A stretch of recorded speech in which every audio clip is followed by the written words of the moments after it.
تو وہاں دو کا ذکر کیا، ظالین کا اور مغضوبین کا، کیونکہ کل میں نے تفصیل سے بتایا تھا کہ گمراہی کی بنیادیں دو ہی ہیں. کون کون سی یاد ہے نا؟ بدعت اور الحاد.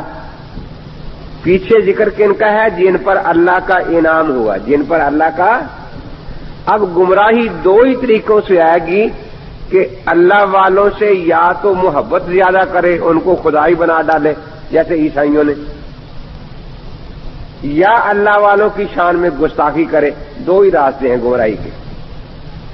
یا اللہ والوں کی شان میں غلو کرے، امام کو نبی، نبی کو خدا مان لے، اور یا ان کی شان میں گستاخی کرے. تو ظالین عیسائی ہیں جنہوں نے محبت میں غلو کیا اور عیسیٰ علیہ السلام کو خدائی بنا ڈالا. اور مغضوبین یہود ہے جنہوں نے اللہ کے نبیوں کی شان میں گستاخیاں کی، کسی کو شہید کیا، کسی کو برا بھلا کہا. تو اس لیے گمراہی کے دو ہی طریقے ہیں، یا تو اللہ والوں کی محبت میں غلو کیا جائے، اسی کا نام بدعت ہے، اور یا اللہ والوں کی شان میں گستاخیاں کی جائے، اسی کا نام الحاد ہے. بدعت کا تعلق شہوات سے ہے اور الحاد کا تعلق شبہات سے ہے.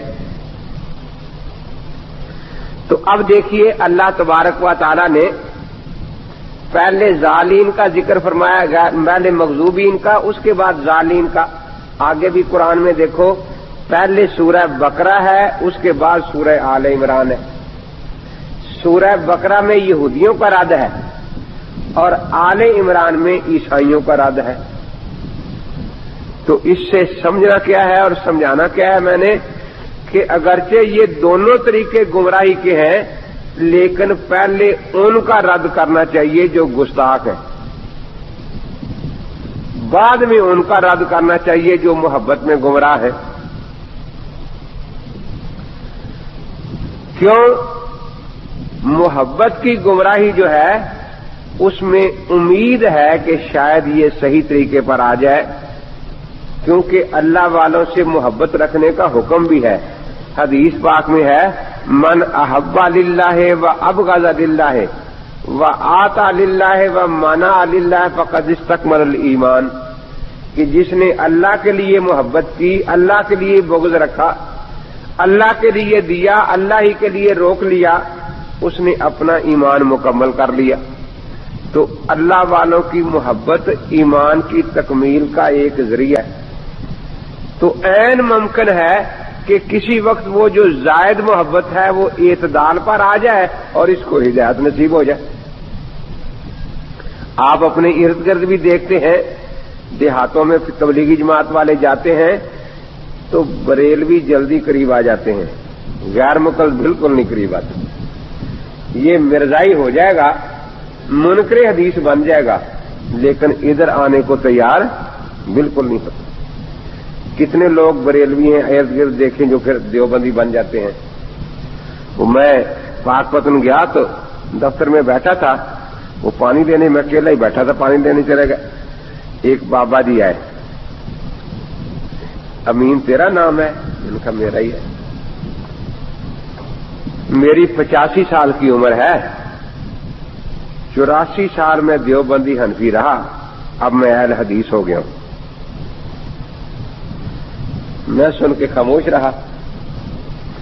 اب اس کا خیال تھا یہ کوئی جواب دے گا، میں خاموش رہا. 2 منٹ کے بعد کہتا ہے تو نے سنا نہیں؟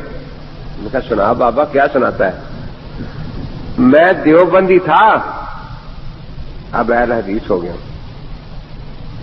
میں پھر خاموش رہا. وہ پھر 3-4 منٹ اس نے انتظار، کہتا ہے تجھے سنتا نہیں کچھ؟ میں نے کہا سنا بھائی، کیا سناتا ہے؟ کہتا ہے میں دیوبندی حنفی تھا، اب اہل حدیث ہو گیا ہوں. تو اب تیسرا کہ وہ سنے یا نہیں؟ میں نے کہا بابا یہ تو سن لیا ہے، یہ تو اہل حدیث ہو گیا ہے، اب جا، جب مرزائی ہو جائے گا مجھے آ کے بتا جانا. اٹھا بھاگا وہاں سے. دیکھو جی کہتا ہے مرزائی ہو جائے گا مجھے بتا جانا. میں نے کہا اور کیا ہونا ہے، تو آگے مرزائی ہونا ہے اور کیا ہونا ہے؟